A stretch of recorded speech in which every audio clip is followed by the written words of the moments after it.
So this is a snare drum. Snare drums come in different sizes, different colors, and they're made out of different materials. The main parts of a snare drum is the shell. That's this part of it, the body of the instrument. The skins, the top and the bottom.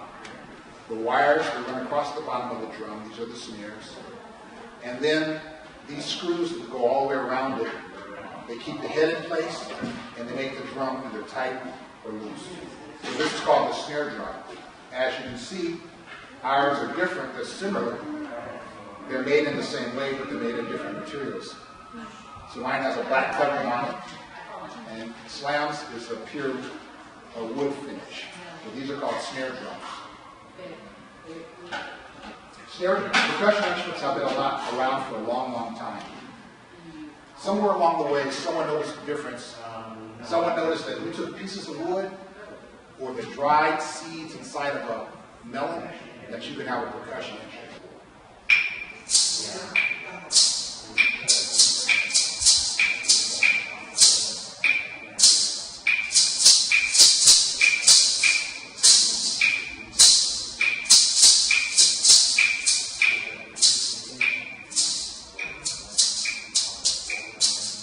So these instruments developed into the claves and the maracas.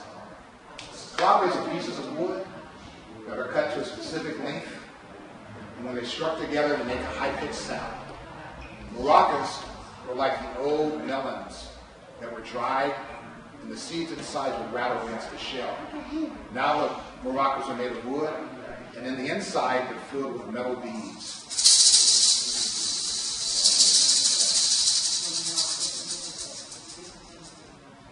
One rhythm that we have that has developed using these very instruments is a rhythm called the clave. And the clave is from Afro-Cuban music that was developed by the mixture of Africans with Europeans in the New World and created a new type of music, and it's called Afro-Cuban. So the clave rhythm is a rhythm that uses 3 beats and then 2. That combination repeats over and over. It sounds like this.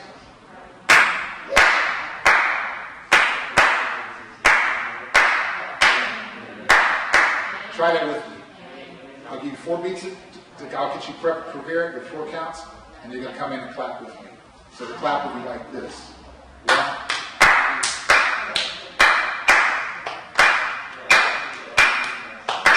Let's try that together. 1, 2, 3, go.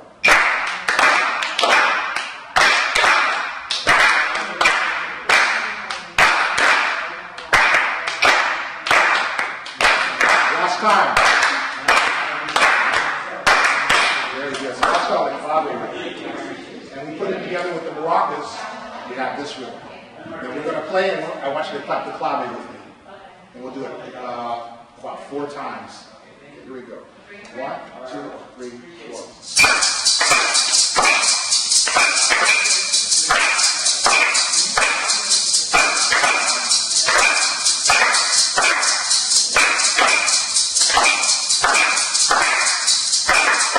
Very good. Give yourself a big hand. Somewhere along the way, someone noticed that you took an animal skin and you stretched over a shell that you would create a drum. So some of the early drums were like this one. It would have a thin frame, and on one side there would be a skin stretched. So this is called a frame drum. It's a very simple basic drum.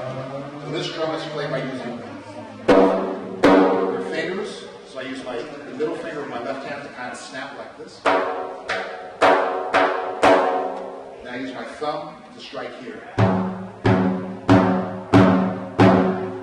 This is called a frame drum. Now Slam, he also has something similar to a frame drum, because if you look at the sides, it has a shallow frame and one skin on top. But you notice his has jingles all the way around. And this is called a tambourine. So they're similar, but they're different because this has an added dimension of sound with metal jingles. We're going to improvise just a little rhythm for you so you can hear how they work together.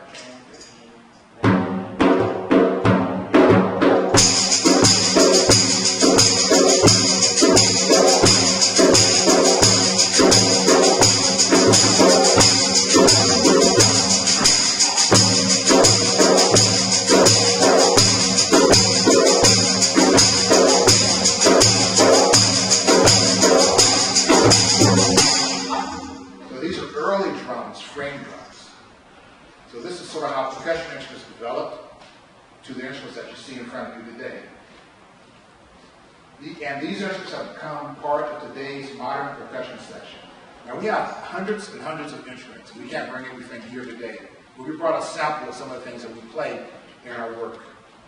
We like to do now is to play, a lot of times the percussion section is called upon to imitate sounds you hear in nature and sounds you may hear in your life every day. So we're going to play 4 sounds, and we want to see if you will be able to give us, if these will give you a clue as to what we're imitating. Number 1.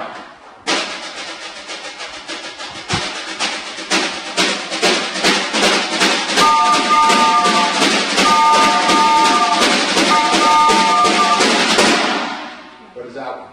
I heard it. Someone said it. What's that say? All right, choo-choo train. Correct. That's, you guys got 1, we're 0. Very good. How about this next one?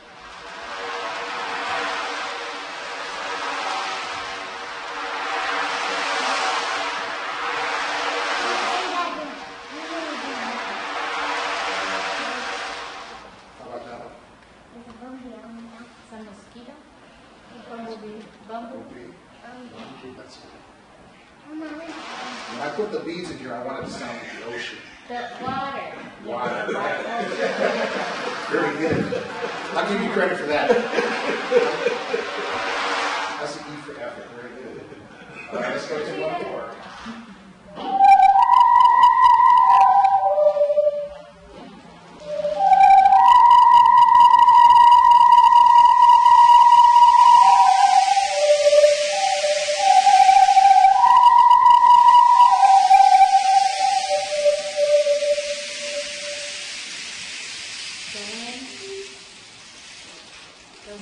Right. Wind and rain.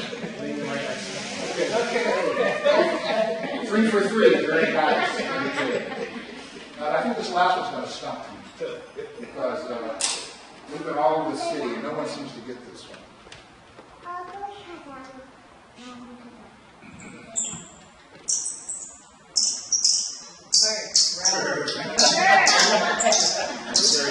You guys are too good. So now we'd like to play some music for you using the 2 large instruments you see in front of you.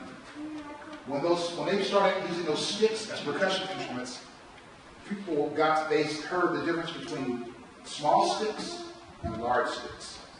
And depending on how small or how large a stick is, will determine its pitch, whether it's high or low.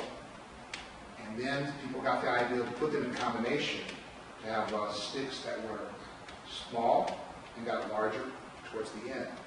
And they call those instruments xylophones. So through history and through time, the instruments, they were modified and somewhat refined into the instruments you see in front of you today. So this one, on this side, this instrument is called a marimba. And the marimba is basically just a bunch of sticks suspended over a frame with a resonator underneath. And the bars on this side are very large, so they're low, and as you move to the right, they get higher.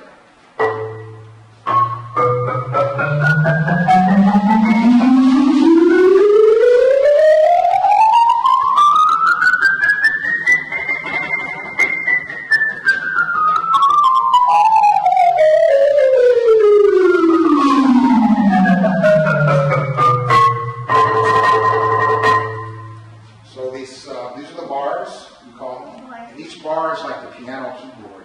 So on the piano, you have the white notes, you have the black notes. So ours are the same color, but they do the same thing. They give us pitches and what we call half steps. They get larger by a half step as they go up. So this is called the marimba. And underneath these tubes you see in front, these are resonators, and they make the sound louder. And long time ago, the resonators were made of little gourds, like little melons that were dried and hardened. The next instrument we have, this is called the vibraphone.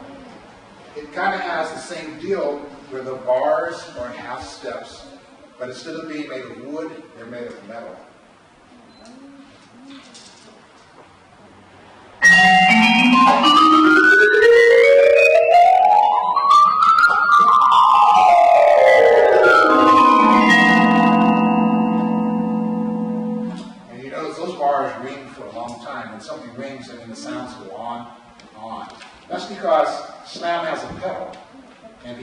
the pedal down, it allows the pulse to remain.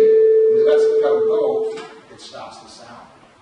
I'd like to play a piece for you that features both instruments as a duet. And duets when you have two people playing. And this piece was written by a German composer almost 300 years ago named George Telemann. He lived in Germany. And he lived in the Baroque era. That's a time period in music when we study music. So he wrote hundreds of compositions, and this is just one of them. So this is Sonata number 3.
So we have many more percussion instruments though in our family. Some of the instruments are made out of different materials. So some of the instruments are made of wood and some are made of metal. So some of the wooden instruments we have are the wood block.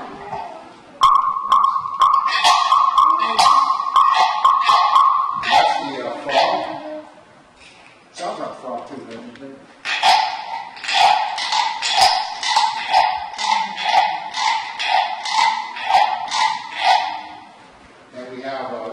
Castanets. The castanets come from Spain. They're like pieces of wood that are carved like in the shape of a clamshell. And traditionally they play them with their fingers. That's hard. So we just put them on, mount them on handles, play them like this.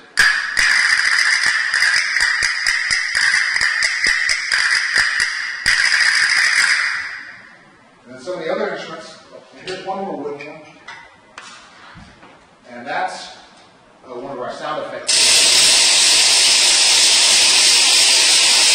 What do you think you call that one? It's the ratchet. The ratchet. So they have to wind someone up that's on stage. We use that to create the sound effect. Then a lot of our instruments are made of metal. So some of the metal instruments, with sleigh bells.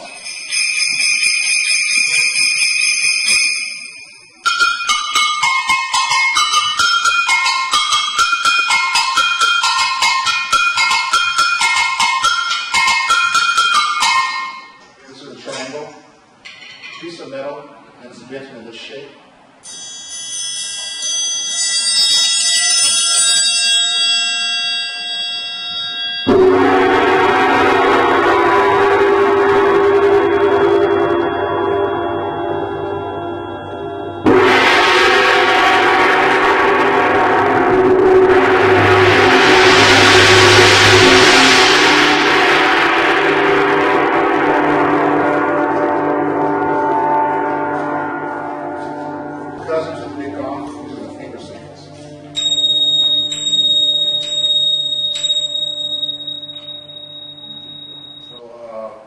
Anything that is hit or struck is a percussion instrument.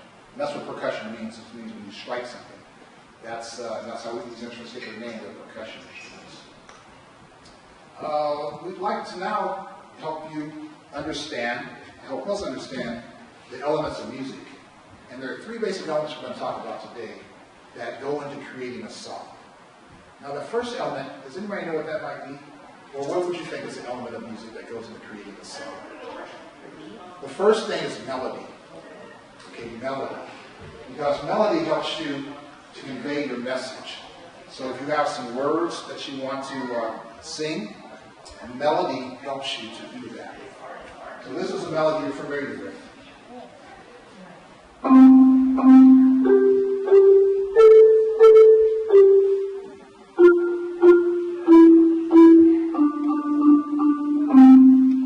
So that's one part or one element of creating a song. Another element is rhythm. Rhythm helps to keep it all together. So the rhythm of that tune would be like this.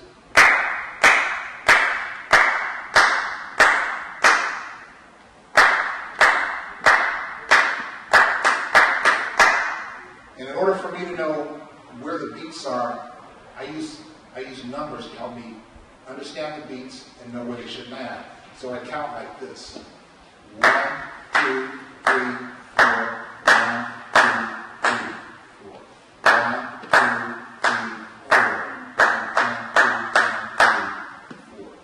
And then the last element we use to help us create a piece of music is called harmony.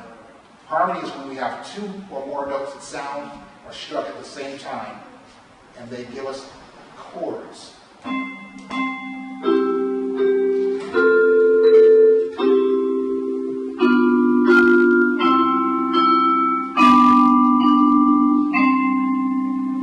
now we'll play that song. This is Twinkle, Twinkle, Little Star. And if you know the words, I think you can sing ABCs to it. So if you happen to know that, please feel free to join us.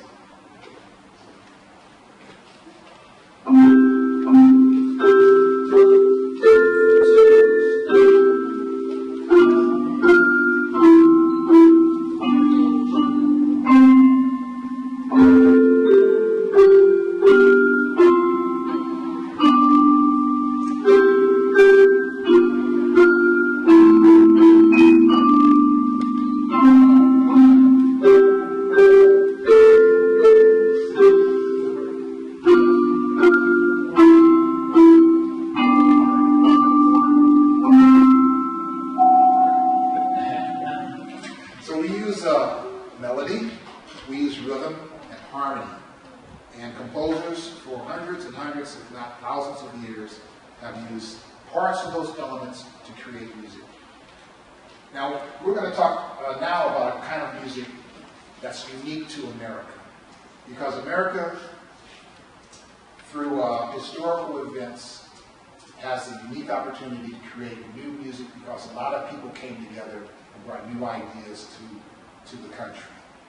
So at the time of when Africans arrived in this country, they brought ideas of rhythm and of a melodic shape and of what their thought about music, what music meant to the African.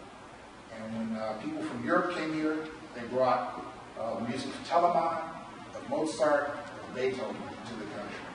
And once those things started to mix and turn into a new type of music, it was called jazz. Jazz was developed, well, they say invented, but it came about maybe about 100 years ago, thereabouts, in New Orleans. That's like the birthplace of it. So that's where we use melody, we use harmony, and we use a strong sense and a different kind of rhythm to help create these things. So we're going to play a piece for you. It's a jazz composition. It's by one of America's greatest jazz composers, Thelonious Monk. And he was born in the 1920s. He died in the 80s. I don't have the precise dates.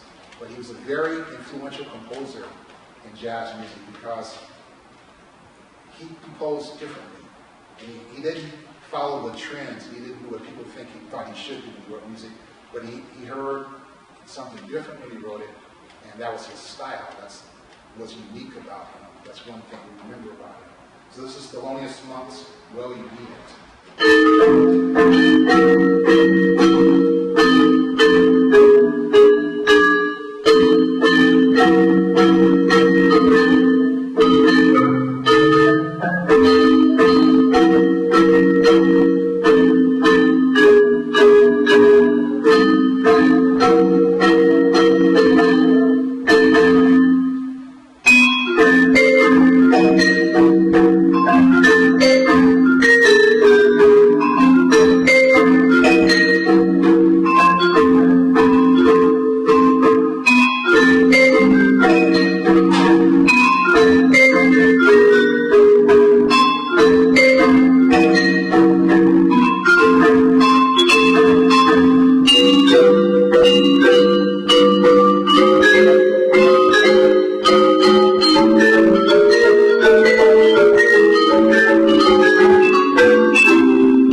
Feature of it is that we were improvising. So parts of it are established, like the chords and the rhythm, and the melody. But then we started to make up stuff that was moving along and see where it took us. So that's improvisation is a big part of jazz, and a lot of different other types of music as well. The improvised part. So thank you very much. At this time, what we'd like to do is we'd like to create a piece of music. And we want to have you, the audience, join us in this creation. So the first thing I'd like to talk to you about is the piece that we're going to put together. Now, how many know what a round is in music? A round. Well, a round is something that you sing, and you sing the melody, and it's like the piece that we played earlier. Other people can join in at different times in the song, and it'll all make sense. So a round that you might be familiar with is something called Brother John or Frere Jacques. So that's this melody.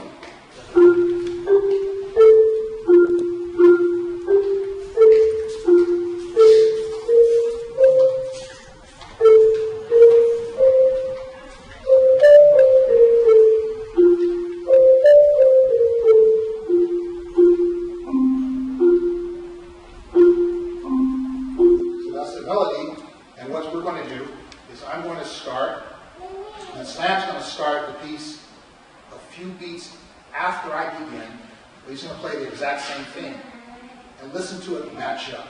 It's all going to make sense.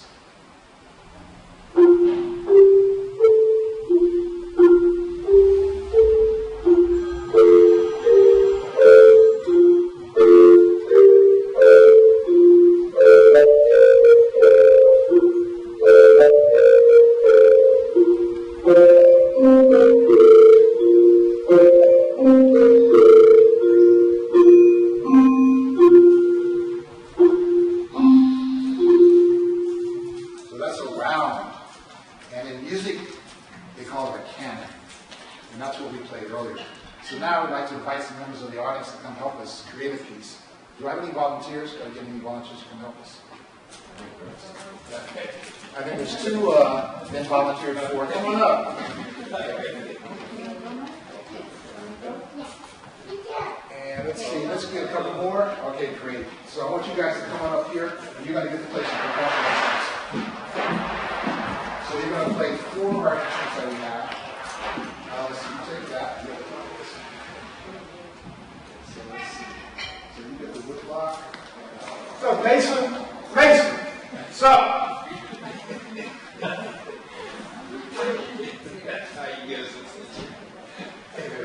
So you get the triangle. Let's see, and you play quad bass.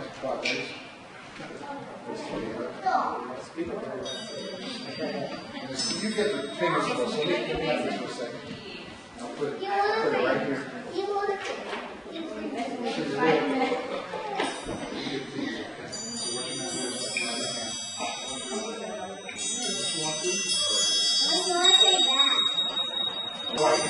Dad wants you coming up. Maybe we can try our bass schedule. I'll sit up instead. All right, cool. So you can help them out. There you go. Appreciate it. Okay, here's the quad bass. You're going to take these sticks just like this. You got the triangle. And then you're going to need so hit the wood block right on the top. So let the stick face the audience like that. Right there. Stay one. One, two, ready, begin.